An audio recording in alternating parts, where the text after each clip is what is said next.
Hello friends, नमस्कार दोस्तों। आज आपका यूट्यूब इंडिया अपडेट में आपका हार्दिक स्वागत है।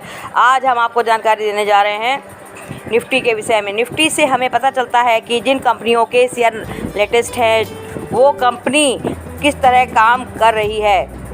अगर कंपनी अच्छा काम कर रही होती है तो उसका सीधा असर कंपनी के शेयरों के भाव में दिखता है और उस कंपनी के शेयर्स के भाव बढ़ जाते हैं। और जब किसी लिस्टेड कंपनी के शेयर्स के भाव पर जाते हैं तो बढ़ जाते हैं, तो फिर इसकी वजह से निफ्टी में भी तेज़ी आ जाती है। ठीक इसी तरह अगर इंडेक्स में लिस्टेड कंपनियों के लाभ कम हो रहा है या नहीं हो रहा है तो इसका असर भी सीधा उस कंपनी के शेयर्स के भाव पर पड़ता है और शेयर्स के भाव में कमी आने लगती है।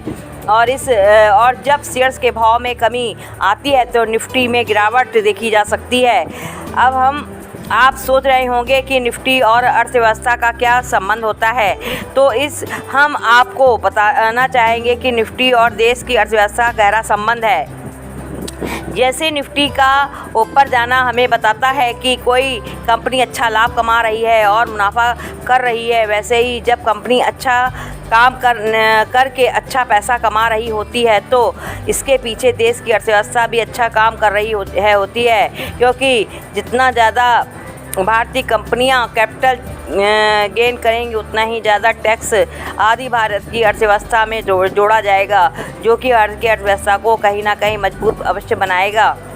निफ्टी एक तरह से हमें कंपनी के शेयर्स के भाव में होने वाली तेज़ी और मंदी की तो जानकारी देता ही है, इसके साथ ही साथ हमें पूरे बाज़ार की चाल क्या है ये भी समझाता है।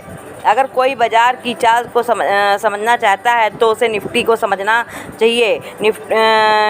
निफ्टी किस तरह बनता है या इसकी गणना किस तरह की जाती है, इससे तात्पर्य है कि उन लिस्टेड कंपनियों के शेयर्स की गणना करना। निफ्टी में जहां सिर्फ 50 कंपनियां लिस्टेड होती हैं, वहीं NSE में लगभग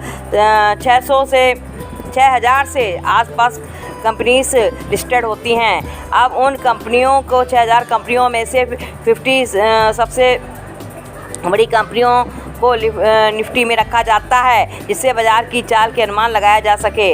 निफ्टी सो फ्रेंड्स, यदि आपको मेरा यूट्यूब चैनल इंडिया अपडेट पसंद आया हो तो उसको लाइक और सब्सक्राइब करते हैं। फिर हम आपसे मिलते हैं नए वीडियोज़ के साथ।